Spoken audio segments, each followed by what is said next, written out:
দেখো পরের অঙ্কটি দেখো, এখানে শূন্য দিচ্ছে, তাহলে এখানে পরে যোগফল এটা করার পর শূন্য হয়েছে। তাহলে এই 8-এর সাথে এই সংখ্যাটার সাথে গুণ করলে যে সংখ্যাটি হবে সেই সংখ্যাটির সাথে শূন্য থাকবে। তো শূন্য থাকলে একটা বসবে, ডান পাশেরটা বসছে, বাম পাশেরটা হাতে থাকবে।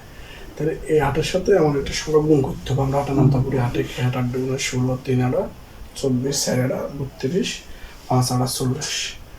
তো 5 × 8 = 40 হবে একটা, 8-এর লগে 5 বার করলে 40 হবে, আর 8-এর লগে 10 বার করলে 80 হবে। ঠিক আছে না? 40 আর 80, 10 যদি 10 নেই, 10 তো এখানে হবে না, তাহলে এখানে কত হবে? মিনিমাম 5 হবে। ধরো 8 আর 5 40, আর 8 আর 10 80। ঠিক আছে না?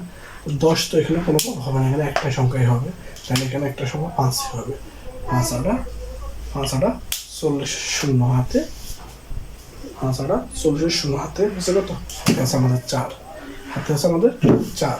তাহলে এখানে আমরা 7 থাকলে আমাদের 8-এর লগে 7 × 8 = 56, 56-এর সাথে সেটা করলে 60, 60-এর শূন্য, হাতে হচ্ছে 6। তারপরে এটার লাগে এটা 8 × 9 = 72, 72 আর 6 78। ঠিক আছে?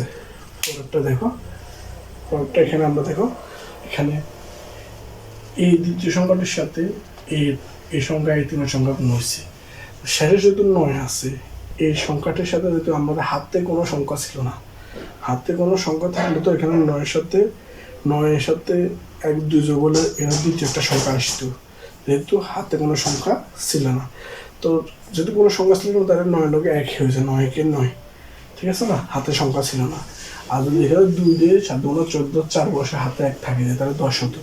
যেহেতু যে কোনো সংখ্যাকে 1 দ্বিগুণ করলে ওই সংখ্যাটি হবে, যেহেতু এখানে ওই সংখ্যাটি দিচ্ছে, এখানে যদি 2 দ্বারা গুণ করতো, 2 দিত বা 3 দিত, তাহলে এখানে আরেকটা সংখ্যা যোগ হতো, এখানে একটা সংখ্যা আসতো। ঠিক আছে? তাহলে যদি আরেকটা সংখ্যা যোগ হতো, কি জন্য? 2 দিলে, 1 দিলে ওই সংখ্যাটি হবে। তো আমরা এখানে দেখবো 1 দিব, দেখো 1 দিলে 5 × 5, 7 × 7, 9 × 9। ঠিক আছে? আমরা যোগ করবো 5, 8 × 7 = 15, 5 7 1 রেখে দিলে 8 8 9 17। ঠিক আছে? আশা করি তোমরা বুঝতে পারছো।